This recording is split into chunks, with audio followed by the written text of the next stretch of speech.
Buenos días, niñas y niños. Soy su profesor Juan Vladimir Hualpavila del primer grado A de nuestra institución educativa 38704. El día de hoy, nuestra actividad será explicamos cómo se producen las lluvias en el área de ciencia y tecnología. Nuestro propósito de aprendizaje será explicar cómo se produce la lluvia a partir de lo que sabes, tus observaciones y los textos que leíste. Los de convivencia del día de hoy son respetamos a nuestras compañeras y compañeros. Bien, primero tenemos que hacer una pregunta de investigación o indagación.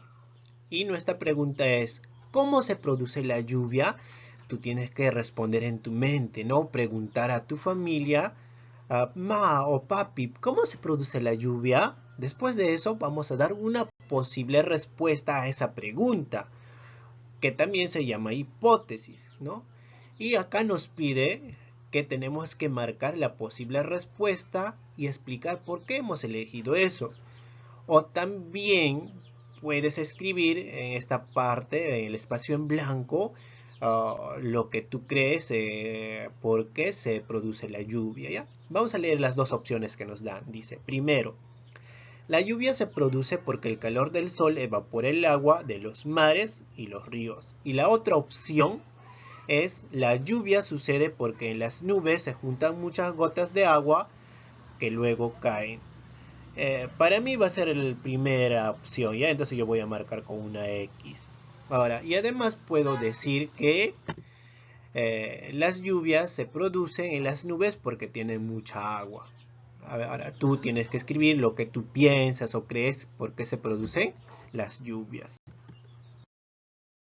Estudiantes, para responder cómo se produce la lluvia, así de manera segura, cierta o científica, como se les dice, vamos a tener que hacer algunas cosas. Por ejemplo, puedes preguntar a tu profesor, o sea, a mí o un familiar. Puedes leer textos o también puedes buscar información en internet, ¿no? Pero siempre con un acompañamiento de tu mamá o tu papá. Y además en casita tienes que hacer un experimento, ¿ya? Con ayuda de mamita o papito, ¿ya?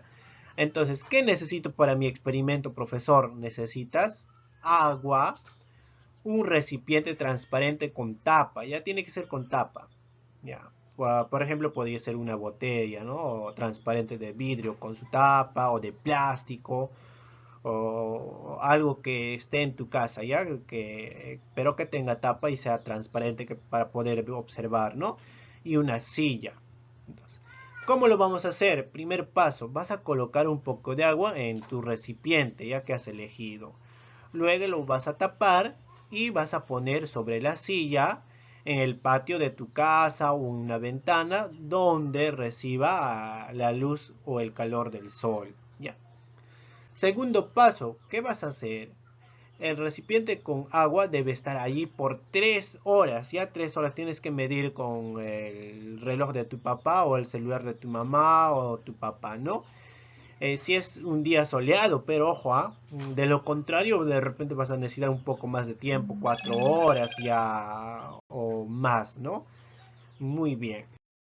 Queridos estudiantes, luego que has hecho ese experimento y has observado, en tu ficha yo te he mandado un cuadrito de registro, ya como observas acá en esta diapositiva o en esta pantalla. Y vas a registrar lo que ha sucedido, ¿ya? O también puedes dibujarlo, ¿no?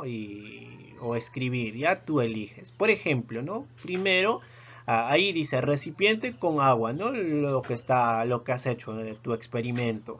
Cuando pasó una hora, ¿qué sucedió? ¿No? De repente se formaron gotitas de agua dentro del frasco, ¿no? De repente eso ha sucedido. Ahora, en 2 horas, ¿qué ha pasado? Puedes escribir o dibujarlo, ¿ya? En 3 horas, ¿qué ha sucedido? Ya. Entonces, según tú lo que has observado, queridos estudiantes, lo van anotando o dibujando.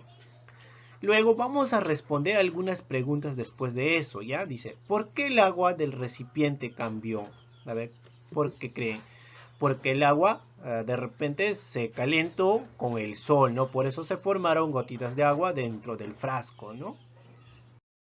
A ver, otra preguntita más dice, ¿cómo se convirtió en gotas de agua? A ver, ¿por qué creen, queridos estudiantes? De repente porque el agua se evaporó, ¿no? Luego al enfriarse se convirtió en gotitas de agua, ¿ya? Ahora otro dice, explica cómo se producen las lluvias. A ver, ¿por qué creen, queridos estudiantes, después de ver este experimento, se producen las lluvias en el cielo? De repente se producen porque el agua se evapora y todo ese vapor sube al cielo para luego caer en forma de gotitas de agua, ¿no? Ahora, también les he mandado un texto en su ficha, ¿ya? Entonces vamos a leer a continuación. Entonces, queridos estudiantes, les voy a leer el texto que les he enviado en la ficha, ¿ya? Dice, ¿cómo se produce la lluvia? ¿No? Primero ocurre lo que es la evaporación. ¿Y qué es la evaporación, profesor? Es cuando los rayos del sol van a calentar el agua de los ríos, los mares o los lagos, ¿ya? Y eso va a hacer que suban a la atmósfera, o sea, al cielo, ¿no? Como vapor de agua. Ahí a este proceso se le llama evaporación. Luego, ¿qué ocurre? La condensación. Y profesor, ¿qué es la condensación?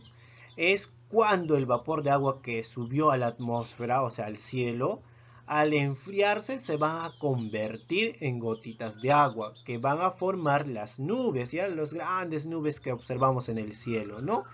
Y a ese proceso se llama condensación. Y luego, finalmente, ocurre la precipitación. Y profesor, ¿qué es la precipitación? Es cuando las nubes al cargarse de gotas de agua, o sea, bastantes gotitas de agua, ya no va a soportar, ¿no? O se va a volver pesada. Y eso va a hacer que se rompa y caiga a la tierra como lluvia, ¿ya? Y este proceso se llama la precipitación. Estudiantes, eso sería todo por el día de hoy. No se olviden de realizar su ficha de autoaprendizaje y enviarme una fotografía como evidencia. Muchas gracias.